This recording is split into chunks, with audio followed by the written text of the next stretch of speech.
দেখি আপনি ইসলাম সম্পর্কে কতটুকু জানেন। প্রশ্ন 1। কবরে মানুষের শরীরের কোন হাড়টি কখনোই পচে বা ক্ষয়প্রাপ্ত হয় না? এ পাঁজরের হাড়, বি বুকের হাড়, সি লেজের হাড়। সঠিক উত্তরটি হবে অপশন সি লেজের হাড়। ইসলামিক বিশ্বাস এবং হাদিসের বর্ণনা অনুযায়ী মানুষের শরীরের মেরুদণ্ডের একদম নিচে অবস্থিত ক্ষুদ্র হাড়টি, যা কক্সিক্স বা লেজের হাড় নামে পরিচিত, তা কবরে কখনোই পচে বা ক্ষয়প্রাপ্ত হয় না। কিয়ামতের দিন এই হাড় থেকেই পুনরায় মানুষকে সৃষ্টি করা হবে বলে বিশ্বাস করা হয়। সবাই কমেন্ট করুন আল্লাহু আকবার। প্রশ্ন 2। কোন নবীর স্ত্রী পাথরে পরিণত হয়েছিলেন?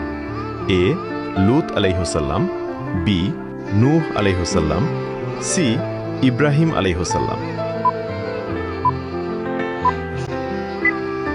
সঠিক উত্তরটি হবে অপশন এ লূত আলাইহিসসালাম। প্রশ্ন 3।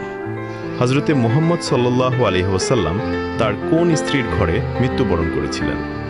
এ খাদিজা রাদিয়াল্লাহু আনহা, বি আয়েশা রাদিয়াল্লাহু আনহা, সি হাফসা রাদিয়াল্লাহু আনহা।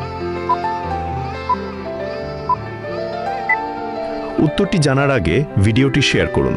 একটি ভালো কথা শেয়ার করাও সাদাকা। এই জ্ঞানটি শেয়ার করে আপনিও সাদাকায় জারিয়াহার অংশীদার হন। আপনার একটি শেয়ার হয়তো হাজারো মানুষকে সঠিক পথে আনবে। সঠিক উত্তরটি হবে অপশন বি আয়েশা রাদিয়াল্লাহু আনহা। প্রশ্ন 4। মৃত্যুর পর হযরতে মুহাম্মদ সাল্লাল্লাহু আলাইহি ওয়াসাল্লামের দেহ কে গোসল করিয়েছিলেন? এ আবু বকর রাদিয়াল্লাহু আনহু, বি উসমান রাদিয়াল্লাহু আনহু, সি আলী রাদিয়াল্লাহু আনহু। সঠিক উত্তরটি হবে অপশন সি আলী রাদিয়াল্লাহু আনহু। আপনি কয়টি প্রশ্নের উত্তর দিতে পেরেছেন তা অবশ্যই কমেন্টে জানাবেন।